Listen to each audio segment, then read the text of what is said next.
حضرت حذیفہ فرماتے ہیں کہ رسول اللہ صلی اللہ علیہ وسلم نے فرمایا کہ وہ شخص جنت میں داخل نہیں ہوگا جو چغل خوری کرتا ہے، یعنی اتنا سنگین گناہ ہے کہ اس کے ہوتے ہوئے جنت میں داخل نہیں ہو سکتا، کہ ساتھ شیطانی گناہ بھی ساتھ ہو جنت میں داخل ہو جائے، نہیں، یا تو معافی تلافی کر لے اللہ معاف فرما دے، یا جہنم کے اندر اس کی سزا ہو اور صفائی کے بعد پھر جنت میں جائے۔ اس گندی عادت کے ساتھ جنت میں جائے، نہیں جا سکتا۔ رسول صلی اللہ علیہ وسلم نے فرمایا کہ اللہ کے بہترین بندے وہ ہیں جنہیں دیکھ کر اللہ یاد آ جائے۔ اللہ کے بہترین بندے وہ ہیں جنہیں دیکھ کر اللہ یاد آ جائے، اور بدترین بندے وہ ہیں جو چغل کھانیاں والے، دوستوں میں جدائی ڈالنے والے ہیں، اور جو اس کی کوشش میں لگے رہتے ہیں کہ اللہ کے پاک بندوں کو کسی گناہ سے ملوث یا کسی مصیبت اور پریشانی میں مبتلا کر دیں۔ یہ بدترین لوگ ہیں۔ تو یہاں رسول کریم صلی اللہ علیہ وسلم نے اللہ والوں کی نشانی یہ بتلائی کہ جن کے دیکھنے سے اللہ یاد آ جائے، اور بدترین لوگ وہ قرار دیے جو چغل خوریاں اور چغل کھا کر دوستوں میں پھوٹ ڈالنے والے، جن کی عادت اور جن کی زندگی کا دلچسپ مشغلہ ہو کہ بندگان خدا کو بدنام کرنے کے لیے ان کے درپے رہتے ہیں۔ تو ایک تو آدمی کو اپنے دل کی غفلت دور کرنے کے لیے ایسے اللہ والوں کی تلاش میں رہنا چاہیے کہ جن کی صحبت کی برکت سے جنہیں دیکھ کر دل کی غفلت دور ہو۔ یہ دل کی غذا ہے، روٹی پانی کے لیے تو نہ جانے کیا پاپڑ بیلتے ہیں اور کتنی دوڑ لگاتے ہیں۔ کبھی ہمیں اپنے دل کی دنیا کا بھی دیکھ لینا چاہیے کہ اس کا بھی کوئی حق ہے اور اس کو بھی کسی غذا کی ضرورت ہے۔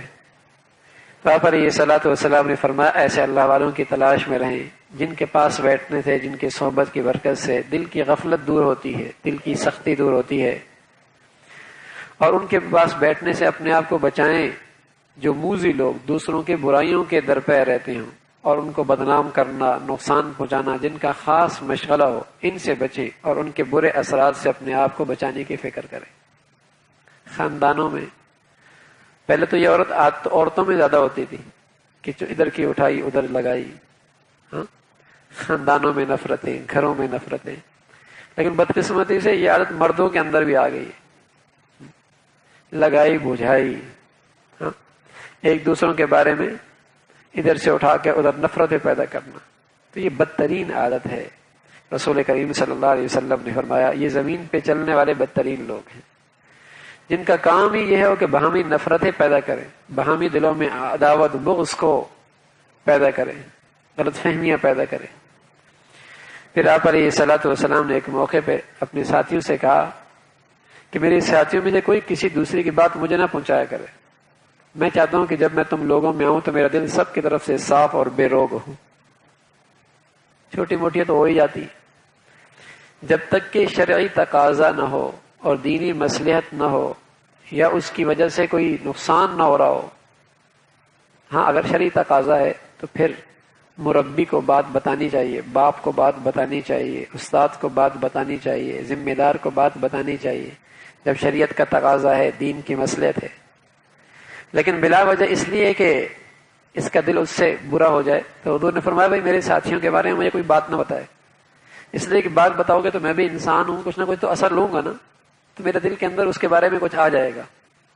میں چاہتا ہوں میں اپنے ساتھیوں کے پاس اس طریقے سے دوستوں میں رہوں، اپنے ساتھیوں میں رہوں کہ میرا دل سب سے صاف ہو، سب سے صاف ہو۔ میں عرض کیا کہ ایک تو شرعی تقاضا ہے اور مقصود تربیت ہے، نظام چلانا ہے، ماحول بچانا ہے، استاد ہے، شاگرد ہے، مربی ہے، باپ ہے، انہیں کسی کا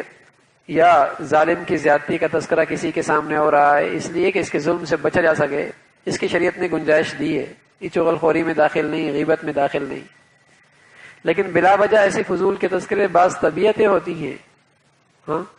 اور وہ دوسروں کی عزتوں کے درپے ہی رہتے ہیں، اور مقصود یہ ہوتا ہے کہ بس اس کا دل اس سے کھٹا ہو جائے۔ ان کے آپس کے تعلقات کیوں اچھے ہیں، یہ کاروباری آپس میں کیوں اکٹھے بیٹھتے ہیں،